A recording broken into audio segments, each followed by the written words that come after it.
Ok, pessoal, estamos de volta para a aula de número 2. Estamos aqui em alguns conceitos do direito penal mais recentes, abordados por uma doutrina mais moderna, mais atualizada, que você precisará saber na sua prova de Delta.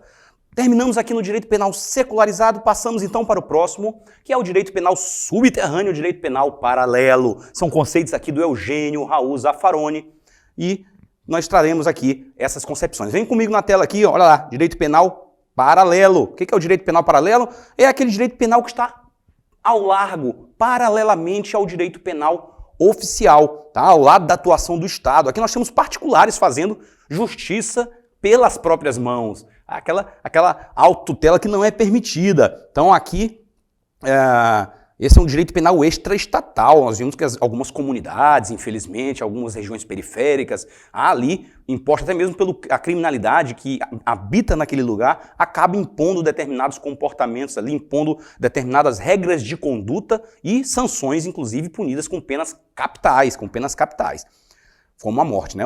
A pena de morte. Vamos aqui para o direito penal subterrâneo.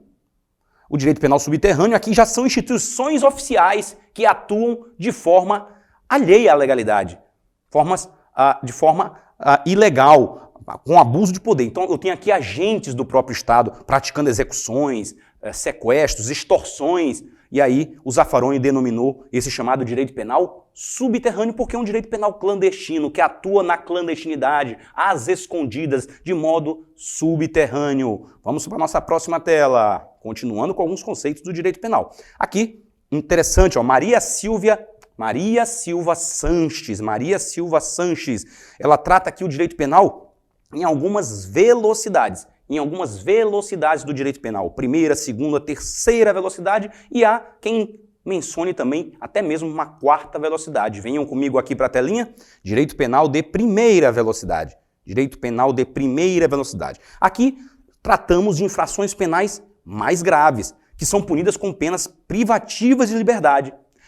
Pessoal, quando eu tenho penas graves, em que há penas privativas de liberdade, de alto potencial, de condutas que são consideradas crimes de maior potencial ofensivo, pena mínima 4 anos, por exemplo. Nesse caso aqui nós temos um direito penal de primeira velocidade, porque para aplicar sanções penais privativas da liberdade, eu tenho que ter mais garantias no processo. Por isso que ele é chamado de primeira velocidade. Lembre-se, a primeira marcha é uma marcha mais lenta. Se é primeira e é mais lenta, significa que o processo é mais lento. O processo é mais lento porque ele oferece mais garantias em termos de ampla defesa e contraditório, e por isso ele vai ser mais demorado. Olha lá o caso do júri, uma primeira fase de um judício accusationis, um juízo prévio ali que vai verificar se houve um crime doloso contra a vida ou não, e para depois se entender que pelo menos em tese há um crime doloso contra a vida, remete a um tribunal do júri, numa segunda fase, em que haverá um novo juízo ali, um novo julgamento, digamos assim. Veja que é um processo mais complexo. Porque nós temos uma pena gravosa sendo aplicada, privativa da liberdade. Direito penal de primeira velocidade, mais lento, mais garantias, penas privativas de liberdade mais gravosas. Vamos aqui comigo na tela de novo, ó. Direito penal de segunda velocidade. Ele vai ser mais rápido, porque ainda há punição, ainda há uma sanção de natureza criminal. No entanto, aqui nós estamos falando de infrações penais menos graves. E aí, aqui nesse caso, vão se aplicar penas não privativas da liberdade, como penas alternativas à prisão. Às vezes eu tenho até mesmo alternativas ao processo, como é o caso da transação penal, que sequer o indivíduo é submetido ao processo, ele já faz um acordo com a vítima ou com o Ministério Público, uma transação ali, e o Ministério Público ou a vítima nem inicia a ação penal.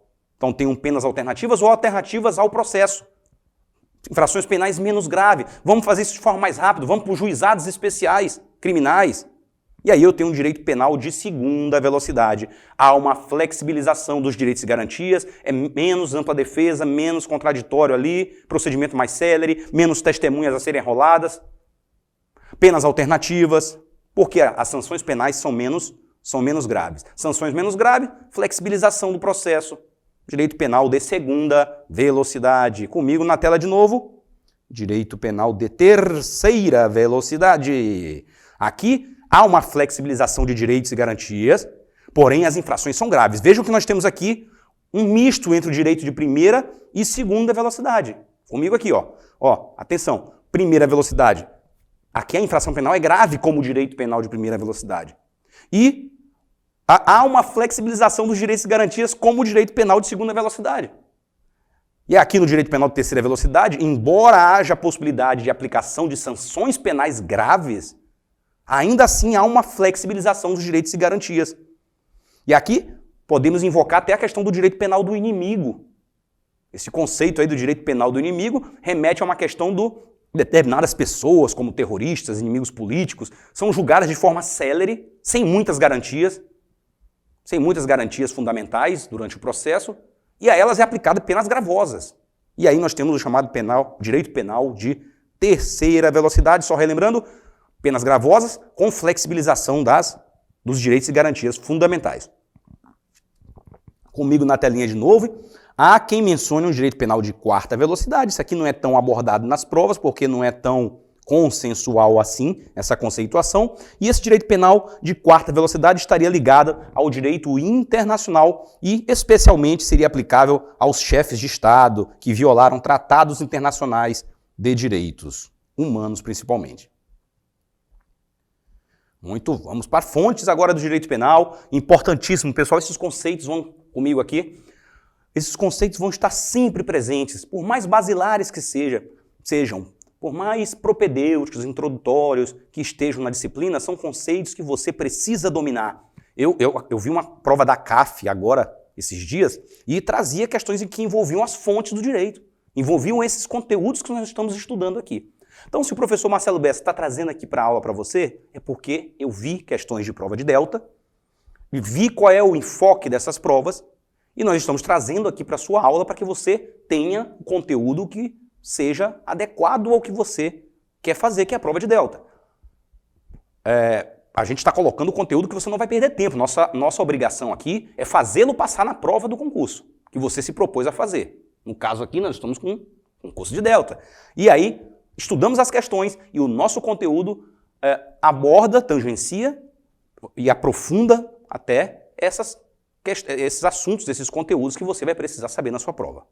Perfeito? Então, vamos lá comigo de novo. Fontes, voltamos para a tela. Fontes, da onde surge alguma coisa, não é isso? Uma fonte de água, da onde sai água. Então aqui nós temos uma fonte do direito, da onde surge o direito, da onde ele se origina. Primeira fonte, eu tenho um conceito de fontes materiais. A fonte material do direito é quem cria. Quem é o órgão estatal que é autorizado a produzir as normas do direito penal? E aí nós temos a União. A União, o ente federativo denominado União, conforme artigo 22, inciso 1º, traz a competência privativa em matéria legislativa da União para legislar sobre direito penal. Excepcionalmente, por que a competência é privativa e não exclusiva? Porque, excepcionalmente, permite-se que os estados possam, através de lei complementar, autorizados por lei complementar da União, os estados podem legislar sobre questões específicas relacionadas ao direito penal. Perfeito, gente? Então, vamos lá, vamos adiante. Ainda nas fontes, falamos fonte material, é a União que em regra legisla sobre direito penal, é a lei federal. E entramos agora nas fontes formais. Quais são as fontes formais? Lembre-se, de que forma o direito penal se apresenta? De que forma? Quais são os instrumentos que criam as normas do direito penal? E aí eu subdivido em fontes imediatas e fontes mediatas. Então, fontes imediatas também posso chamar de fontes diretas. Fontes mediatas posso chamar também de fontes indiretas. Primeiro lugar, qual é a fonte imediata? Por que fonte imediata? Onde que eu vou buscar imediatamente o direito penal? Onde que eu vou buscar? Na lei. A lei, em princípio, em sentido formal, a lei federal, já sabemos. A lei promulgada, produzida pela fonte material, que é a União. Até por homenagem ao princípio da legalidade. Não é possível lei delegada em matéria penal, medida provisória até pode, mas ela não pode incriminar comportamentos, estabelecer sanções. Tá certo? Então, em regra, é o princípio da legalidade, que nós vamos falar sobre ele mais adiante. Fontes mediatas. Então, imediatamente ou diretamente, eu quero buscar uma norma do direito penal. Onde que eu procuro? Vou na lei. Temos o Código Penal, temos leis especiais, também chamadas leis extravagantes. Perfeito. Fontes mediatas ou indiretas. Não tenho na lei. Não está no texto da lei, eu não tenho na literalidade da lei. Onde eu busco ali suplantar, colmatar essa lacuna? Eu vou buscar a doutrina, princípios de direito, costumes. Aqui, só é título de exemplo. A doutrina que veio dizer que era rixa no crime de rixa do artigo 137. E falou assim, não, rixa é aquela briga que não tem, é todos contra um, todos por todos e cada um por si. Né? Não tem partes identificadas, tem que ter pelo menos 3 pessoas, 3 ou mais pessoas que brigam ali e se agridem mutuamente. Foi um conceito que a doutrina criou para o crime de rixa. Então, alguns conceitos indeterminados acaba que a doutrina vem trazer o que significa esse conceito. Decoro, lá do crime de injúria, ofendendo-lhe o decoro, a dignidade e o decoro. O que seria o decoro? A doutrina que vem trazer esse conceito. Um exemplo de costumes, no crime lá, na majorante do furto noturno. Se o furto é praticado no período noturno, o que seria período noturno? A doutrina, a jurisprudência remetem aos costumes locais. No interior de Santa Catarina, por exemplo, numa área rural, pode ser que 18, 19 horas já seja noite e todo mundo já esteja dormindo, descansando. E que 4 horas da madrugada está todo mundo acordado. Vai trabalhar na roça, o cara colono. Em São Paulo pode ser que o conceito de noite já seja diferente por conta dos costumes locais. Crime de... mais um exemplo para a gente falar aqui de costumes utilizados como fonte imediata do direito penal. O conceito lá de ato obsceno. Fala-se lá, praticar ato obsceno em lugar público ou exposto ao público. Como é que eu vou saber que o ato é obsceno? Eu dependo do local, dos costumes locais. Se eu estou numa praia de nudismo, uma pessoa andar nua é o esperado. É considerado normal naquele ambiente, naquele momento, de tempo e lugar, por exemplo. Andar nu no centro da cidade, em Criciúma, já seria considerado um ato obsceno. Então vejo que há se remetem a princípios, doutrina, costumes, aqui como fonte mediata de direito penal. Tudo bem, gente? Tranquilo aí? Vamos lá. Vamos adiante, avançando. Vamos falar de algumas características do direito penal. Aqui na tela comigo, olha lá. Exclusividade. Exclusividade por quê? Porque somente a lei é que pode definir as infrações penais e suas respectivas sanções. Então ele é exclusivo por só ele, só a lei penal é que pode definir infrações penais e as sanções respectivas aplicáveis. Princípio da exclusividade. Princípio da exclusividade. Segundo princípio, imperatividade. Imperatividade. Lei penal é imposta a todos de forma obrigatória, imperativa, de forma até mesmo coativa ou coercitiva, quando prevê a possibilidade de sanção. E essa possibilidade é imposta a todas as pessoas, a todos todos são obrigados a acatar as normas penais e se abster de determinados comportamentos considerados delituosos pela norma penal. Princípio da generalidade agora, olha lá, vamos lá, de vez em quando a tela baixa aqui. Generalidade, a lei penal deve ser acatada por todas as pessoas. Então ela é destinada a todas as pessoas indistintamente. Professor, mas não tem essa história aí de imunidade material, imunidade formal? Vamos estudar isso aí. Não deixa de haver generalidade nesse caso, porque o que se tem nas imunidades é um temperamento essa regra da generalidade. E aí a pessoa tem algumas imunidades que decorrem do exercício da função, e o legislador elegeu determinados valores que devem ser protegidos, mesmo que essa pessoa deixe de sofrer uma sanção penal. Por último, temos a impessoalidade. A lei penal é dirigida a todos, mas de forma abstrata. Ela vai tratar de fatos e não de pessoas. Direito penal do fato, não é um direito penal que envolve pessoas. Por isso que se considera, por exemplo, que o crime hoje a contravenção penal de mendicância não foi recepcionada pela Constituição Federal, porque ofenderia essa impessoalidade.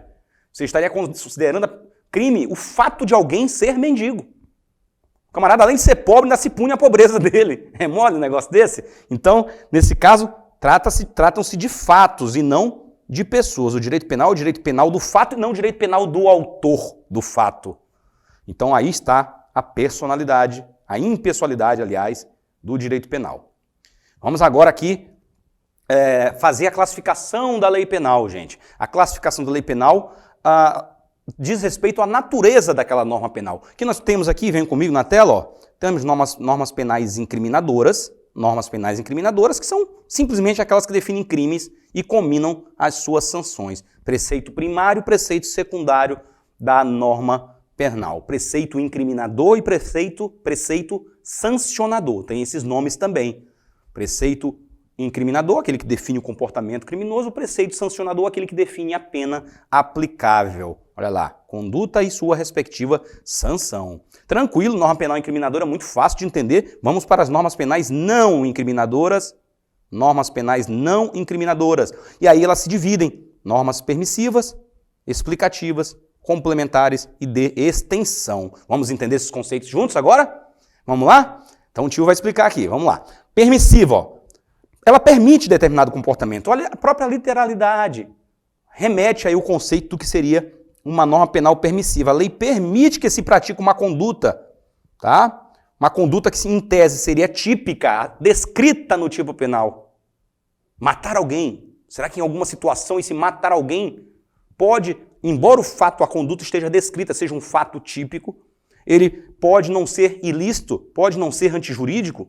Então eu tenho aqui as regras justificantes e regras exculpantes. Vamos lembrar disso aqui, ó. Justificantes diz respeito às causas de justificação, que vocês conhecem mais comumente como excludentes de ilicitude, ou excludentes de antijuridicidade, legítima defesa, exercício regular de direito, estado de necessidade, por exemplo, né?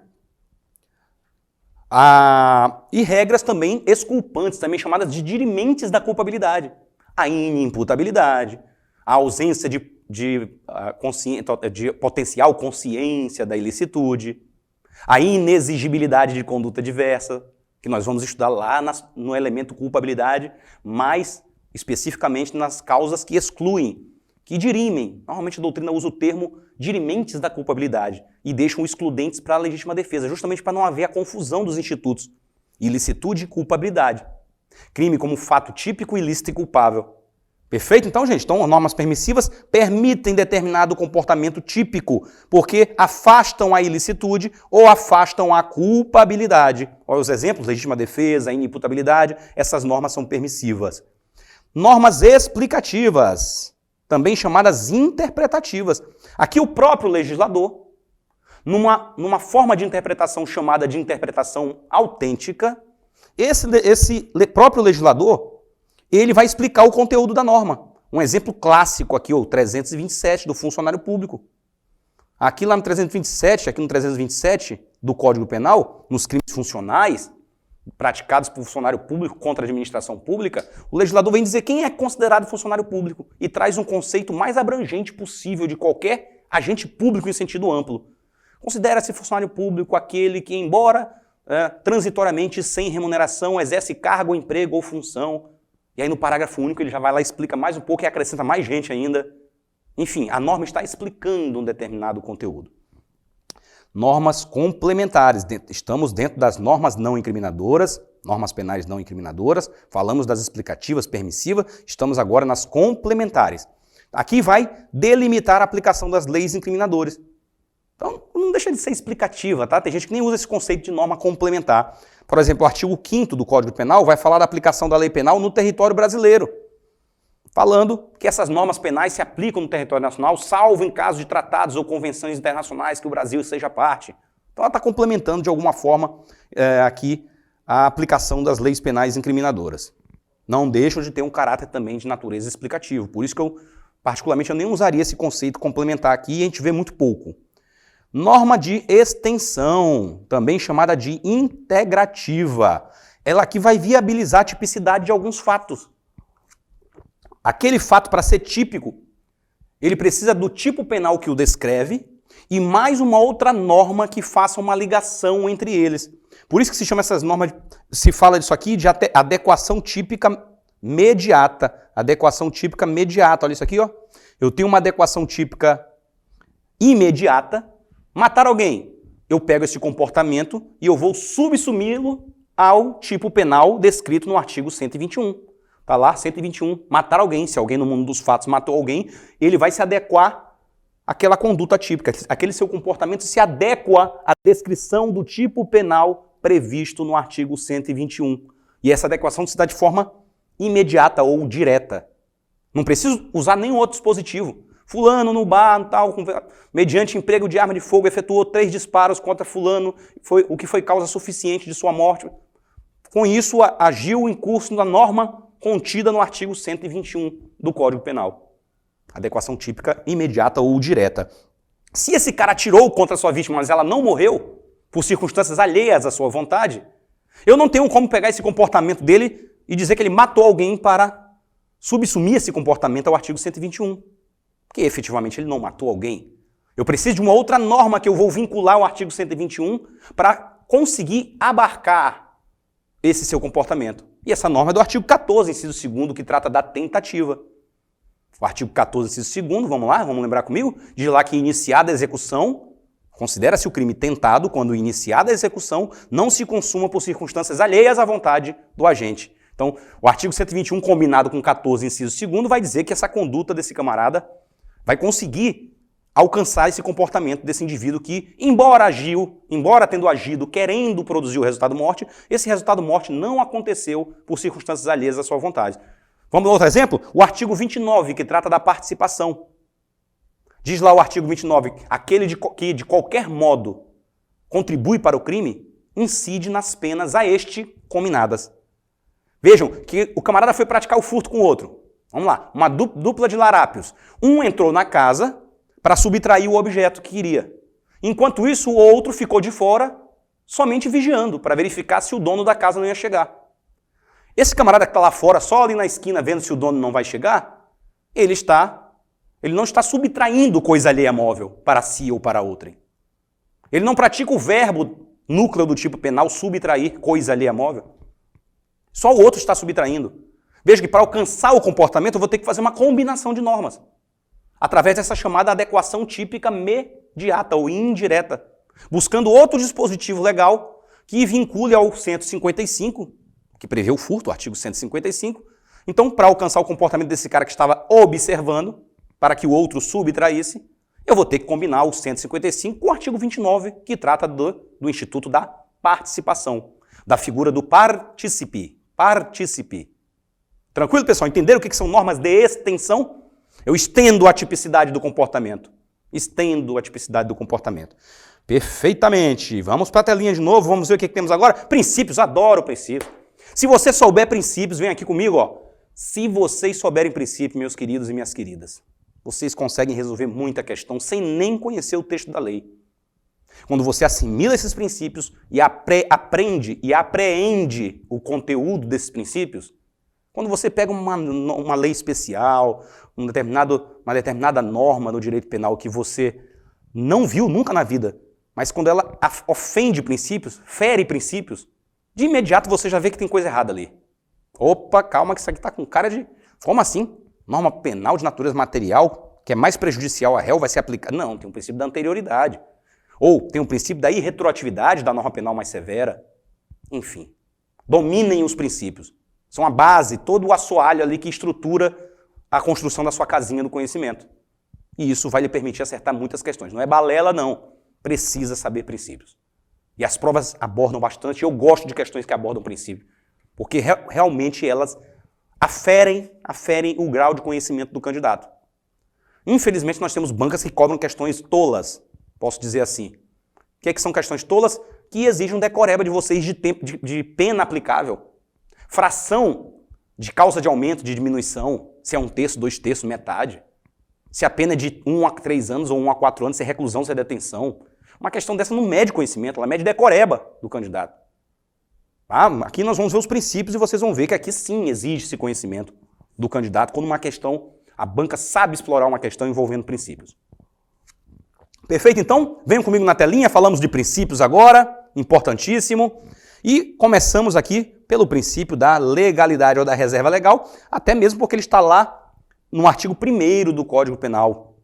E também está no artigo 5º da Constituição, em um dos seus incisos, que eu não vou lembrar de cabeça agora, mas que é um princípio constitucional penal que foi reproduzido também no nosso Código Penal. Fio e bar, Já no início do século XIX, ele consagrou esse princípio da legalidade através dessa fórmula, desse brocar do latino, nullum crimen, nulla poena sine lege. Não há crime, não há pena sem lei. E aí, vamos subdividir, que nós falamos, ó.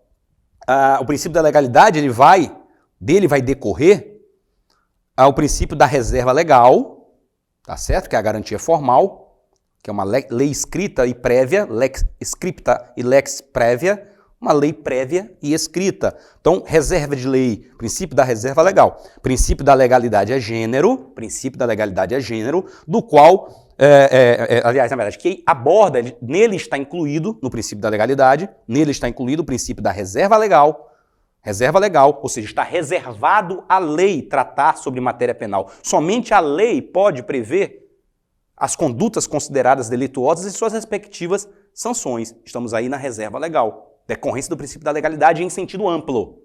Cuidado que esse princípio da legalidade aparece lá no administrativo para vocês, que ao agente público só é dado fazer aquilo que a lei autoriza, aquilo que a lei manda, que a lei determina. Esse princípio da legalidade também aparece na Constituição Federal, já no inciso 2º do artigo 5º, que é uma legalidade mais ampla, em sentido lato, que é aquela que ninguém é obrigado a fazer ou deixar de fazer alguma coisa senão em virtude de lei. Perfeito, gente? Mas aqui nós estamos no princípio da legalidade em matéria de direito penal, que envolve aqui o princípio da reserva de lei. Somente a lei pode prever, lei escrita e prévia, pode prever a conduta delituosa e suas respectivas penas. E também temos uma garantia material, que é a tipicidade. Tá? Então, aqui a lei tem que ser anterior, prévia, e nós temos também uma lei escrita e certa, que é a tipificação do comportamento, que remete também ao princípio da taxatividade. O princípio da legalidade tem ali o aspecto da tipicidade ou da taxatividade. A técnica utilizada pelo legislador, olha comigo aqui, a técnica utilizada pelo legislador não é dizer assim, é proibido fazer isso, não pode fazer aquilo. Ele descreve o comportamento, matar alguém, subtrair coisa alheia móvel para si ou para outrem, para descrever exatamente o comportamento de fazer ou não fazer alguma coisa que a pessoa deve se abster de praticá-lo. E essa descrição tem que ser certa, de forma taxativa. Deve ter uma descrição mais pormenorizada possível, para que não reste margem de dúvida a respeito do comportamento que deve ser praticado. Por isso que tipos penais muito genéricos normalmente são eivados de inconstitucionalidade, ou não são recepcionados pela Constituição. Havia antes, agora nós temos uma lei de terrorismo, mas antes não tinha. E na lei de terrorismo dizia-se assim, praticar atos de terrorismo. Totalmente aberto, totalmente sem taxatividade. Ofende esse princípio basilar aqui da tipicidade ou da taxatividade. Ok, gente, vamos lá. Voltando comigo na tela. Princípio da culpabilidade. Só vai o agente ser punido, tá? Se sobre a conduta dele houver uma reprovabilidade. E aqui estamos no campo da responsabilidade subjetiva, já falamos. Responsabilização em matéria penal não admite a responsabilidade objetiva. Necessariamente temos que comprovar dolo e culpa. Dolo, eita que bonito, ó. Dolo e culpa. Tem que haver. E culpa somente nos crimes que admitem a figura culposa, a responsabilidade subjetiva, dolo e culpa, e até remete também à culpabilidade no sentido também de reprovação do comportamento. Reprovação social que recai sobre a conduta do agente lá dentro da culpabilidade como terceiro elemento que constitui o crime dentro do seu conceito analítico. Tipicidade, né? Fato típico, ilicitude, culpabilidade. Princípio, vamos aqui comigo na tela aqui agora, exclusiva proteção de bens jurídicos, que está relacionado ao princípio da ofensividade, ou da lesividade, se assim preferirem. Então, o que diz esse princípio?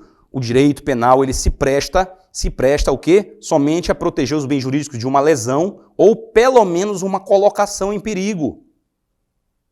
Então, só é digno de tutela penal, só é digna da proteção do direito penal os bens jurídicos mais importantes, mais valiosos, de ataques que são inadmissíveis, relevantes, bastante reprováveis.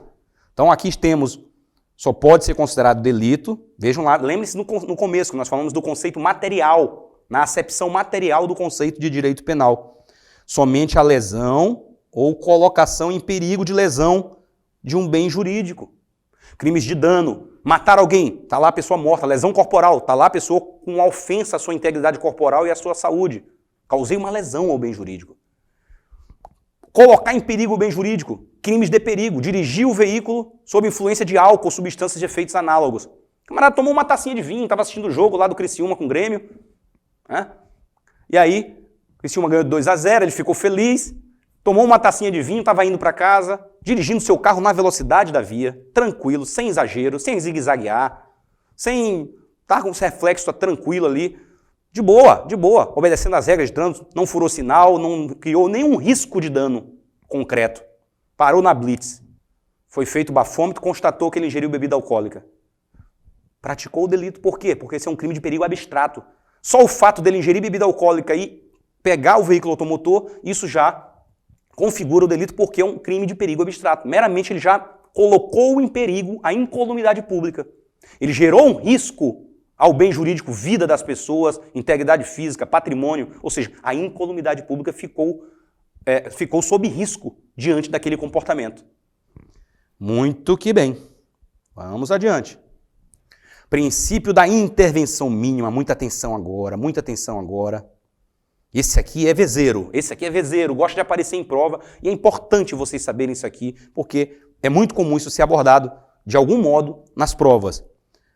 Então, direito penal ele é a última ratio, a última razão. Eu não lembro quem é um autor que diz o seguinte, que o direito penal é a última trincheira de proteção do bem jurídico.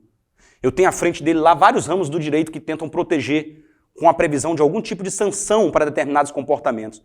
Sanção no âmbito civil, com reparação do dano material, moral ou estético. Sanções de natureza administrativa, como multas, apreensão do veículo, perda de mercadorias, enfim, sanções administrativas. E eu tenho o direito penal por último ali, ó. Só se nenhum desses resolverem, é comigo. Eu sou a última trincheira que protege aqui o bem jurídico.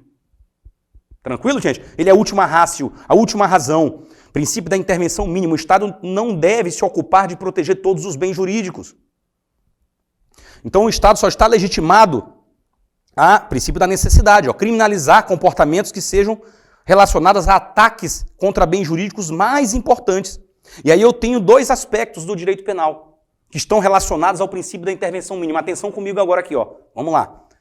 Dois aspectos relacionados, que é a fragmentariedade e a subsidiariedade. Deixa eu destacar aqui, ó, o caráter fragmentário, também posso falar de fragmentariedade, e eu tenho esse caráter subsidiário. Você, aluno do PRO10, não vai falar subsidiário, nem subsídio. Por quê, professor? Porque está errado, é subsídio. Subsidiário, subsistência. Se você me disser que é subsídio, você vai ter que falar absurdo, observar. É isso? Aqui, vamos lá. O que é o caráter fragmentário ou esse caráter de fragmentariedade? É que o direito penal ele vai se ocupar de proteger somente parte dos bens jurídicos. Olha o desenho aqui, ó. Olha aqui o que representa a fragmentariedade, ó. Aqui eu tenho um círculo aqui, ó, que tem todos os bens jurídicos aqui dentro. BJ, ó. Bens jurídicos. Todos os bens jurídicos estão aqui. E aqui eu tenho esferas, por exemplo, círculos concêntricos, ó. Digamos que aqui fora eu tenho bens jurídicos não protegidos por nenhum ramo do direito, comportamentos que são irrelevantes, não constituem atos jurídicos, negócios jurídicos, atos jurídicos em sentido estrito, sentido... Não é nada, está fora do campo de proteção. Acordei de manhã e dei um bocejo.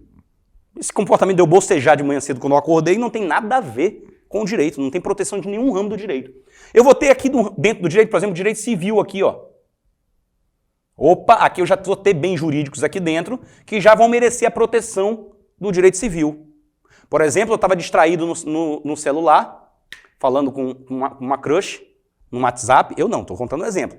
Tá? Falando com a crush no WhatsApp, e aí, sem prestar atenção na via, o carro da frente parou por sinal e eu dei uma pancada ali, abalroei, bati no carro ali e causei danos meramente materiais.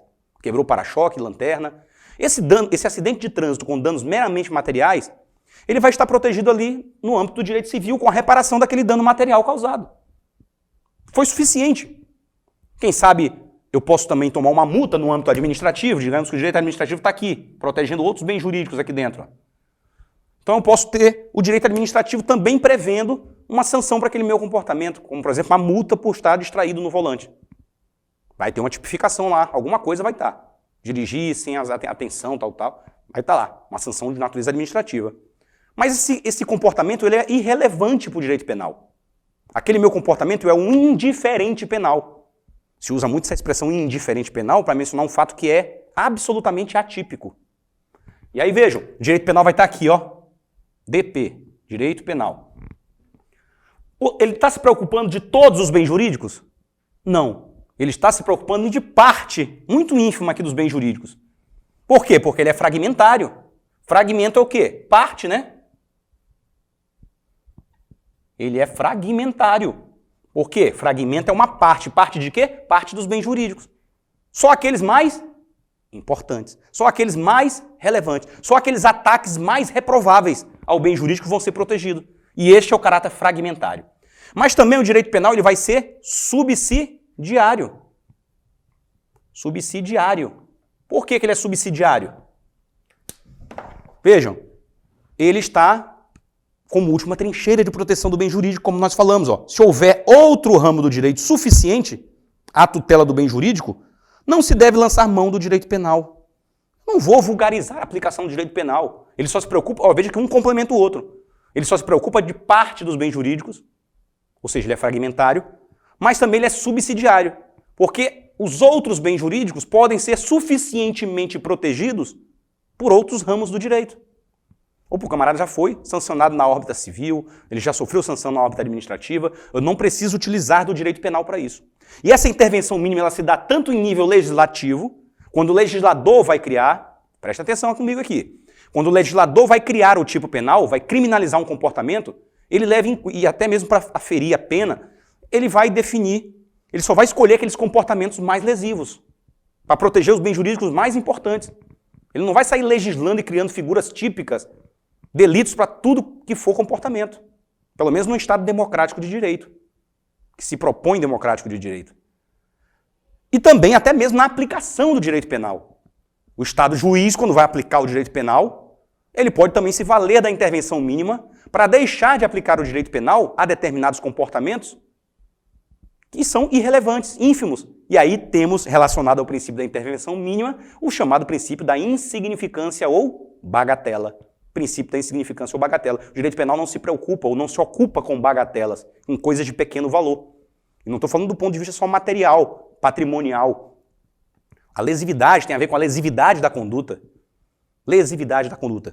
E aí temos o princípio da intervenção mínima ligado ao princípio da insignificância, né, que tem como decorrência a fragmentariedade e a subsidiariedade, e o juiz pode afastar a aplicação da lei penal, embora o comportamento seja típico. Veja, o indivíduo entrou no mercado Angeloni e ele levou uma laranja. Ele subtraiu coisa alheia móvel para si ou para outrem. O legislador considerou essa conduta relevante para o direito penal e incriminou esse comportamento e estabeleceu a sanção para esse comportamento. No entanto, no caso concreto, o juiz, analisando essa conduta, em razão da mínima ofensividade desse comportamento, a ínfima ofensa ao bem jurídico patrimônio, o juiz deixa de aplicar. Ele considera que aquele fato, embora típico formalmente, é um fato atípico materialmente. E aí vejo que nesse caso a tipicidade ela se desdobra em tipicidade formal e material. Tipicidade formal é meramente a subsunção do comportamento ao tipo penal incriminador. Subtraiu coisa alheia móvel para si ou para outro quando ele pegou a laranja do supermercado Angeloni? Sim, porque ele subtraiu coisa alheia móvel para si ou para outrem. Aquele seu comportamento encontra correspondência com o tipo penal incriminador do artigo 155.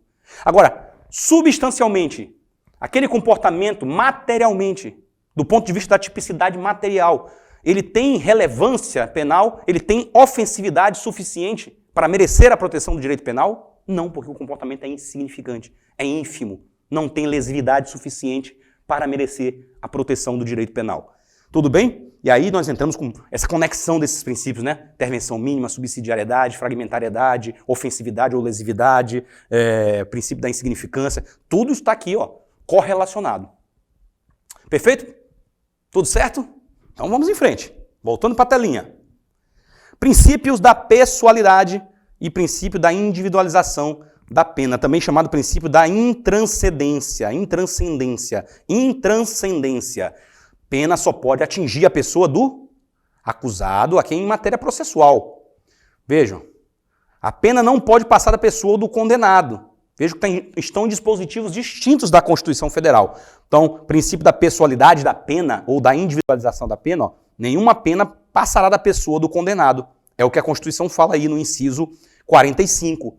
E dele nós extraímos como corolário, como consequência, que se a pena não pode passar da pessoa ou do condenado, o processo também não pode ser contra, ou a investigação não pode se dar contra outra pessoa que não seja o acusado, o investigado.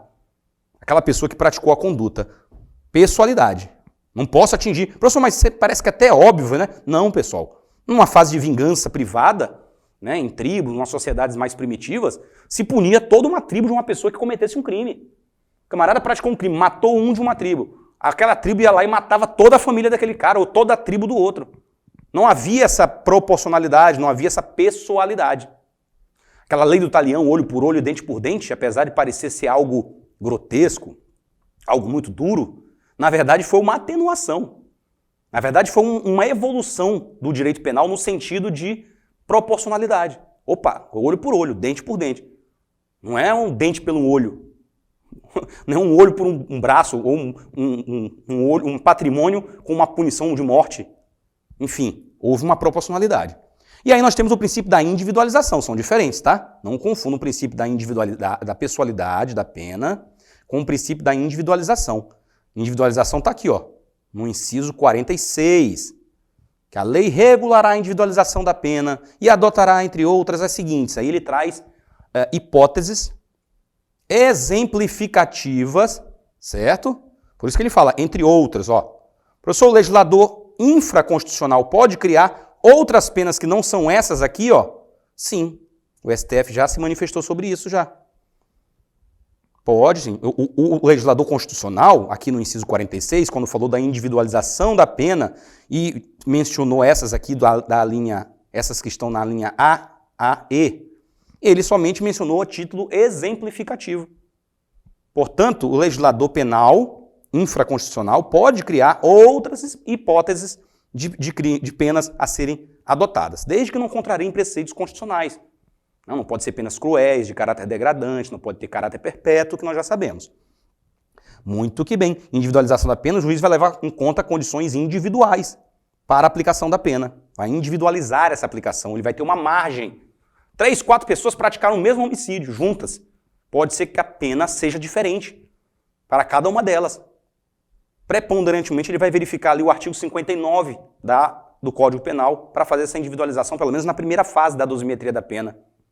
As circunstâncias judiciais, culpabilidade, antecedentes, comportamento da vítima, as consequências da infração, enfim, tudo isso como forma de individualizar. Segunda fase, agravantes e atenuantes, as chamadas circunstâncias legais. Na última fase, causas de aumento e diminuição. As 3 fases lá do critério trifásico de Nelson Hungria. Princípio da proporcionalidade aqui comigo de novo. Princípio da proporcionalidade. Então aqui, o que nós vamos falar na proporcionalidade?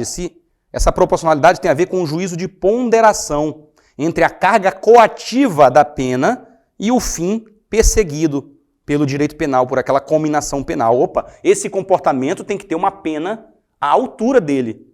Nem sendo muito gravosa de modo que eu esteja ofendendo a uma garantia fundamental do acusado, do réu, e nem sendo pouco gravosa para também não deixar de atender os bens jurídicos ali que estão sendo protegidos, como uma forma de defender a própria sociedade. É o garantismo visto por 2 lados.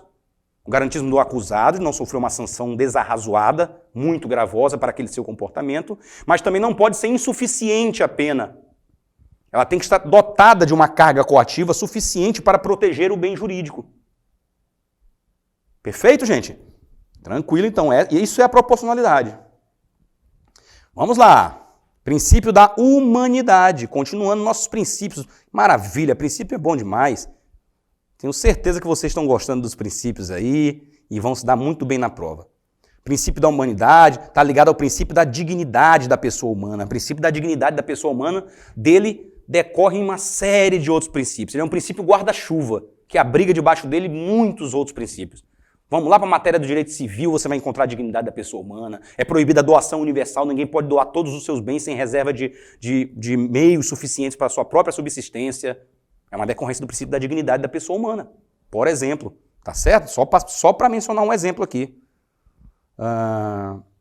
Ó, não se pode aplicar sanções que atinjam a dignidade da pessoa. Então, essa constituição físico-psíquica do condenado. Por isso que não se admite ter tortura. Está aqui a Constituição Federal também, no artigo 5º, inciso 49, assegurando o respeito à integridade física e moral do preso, vedando a aplicação de penas de natureza cruel e degradante, vedando penas de caráter perpétuo. Tudo isso relacionado ao princípio da dignidade da pessoa humana. Chibatada nas costas, por exemplo, né? Penas que possam humilhar a pessoa de alguma forma, embora o estado das nossas prisões nós sabemos como é, já por si só já é uma condição degradante, não é isso? É um estado de coisas inconstitucional, conforme já falou o STF. Vamos terminando aqui, vamos caminhando para o final com esses princípios. Princípio da adequação social de Welzel. Hans Welzel, ele fala que o direito penal vai tipificar somente condutas que tenham certa relevância social. Então não basta que o fato seja típico, ilícito, teria que ter um sentimento contrário ao sentimento de justiça social. São condutas que não seriam socialmente adequadas, de modo que se as condutas fossem aceitas socialmente, o fato não seria crime. Não, isso não é aceito pela jurisprudência do nosso país. No Brasil não se aceita esse princípio da adequação social. Embora a gente depare com muitas situações aí, por exemplo, pessoas que vendem produto contrabandeado à torta e à direita, CD pirata, enfim, uma série de comportamentos que socialmente as pessoas não atribuem tanta reprovação àquele comportamento, mas eles não deixam de ser crime. Porque não se adota no direito penal brasileiro esse princípio da adequação social. Princípio da insignificância ou da bagatela, já fizemos ali um spoiler antes sobre ele, mas só lembrando que a tipicidade penal ela exige uma ofensa, uma gravidade de ofensa. Está relacionado ao princípio da lesividade ou da ofensividade. Tá? Então, o princípio da insignificância ou bagatela tem a ver com a intervenção mínima, não é isso também? Tem a ver com essa intervenção mínima, porque entende-se aqui que o direito penal ele é fragmentário, ele é subsidiário, só se presta à proteção de bens jurídicos mais importantes e ele não se preocupa com coisas insignificantes, não se preocupam com bagatelas, e de modo que a ofensa ínfima, a periculosidade diminuta do comportamento, um ínfimo potencial daquele comportamento, a ínfima lesão daquele comportamento vai excluir a tipicidade material. Tipicidade, aqui está relacionado à tipicidade material da conduta. Olha que coisa horrível, material. Tipicidade material da conduta, já falamos. Tudo certo, gente? Vamos ver o que temos aqui adiante. Opa! Então paramos aqui, verificamos os principais princípios. Ficou meio redundante, mas os princípios que eu reputei como mais relevantes. Isso não exclui a possibilidade de haver outros princípios. Vocês podem encontrar autores mencionando outros princípios. Foram os que eu achei mais importantes em nível de prova de delta, para o qual nós estamos nos preparando. Tudo certo? Terminamos nossa segunda aula, pessoal. Encontro vocês na nossa próxima aula, aula de número 3. Até lá!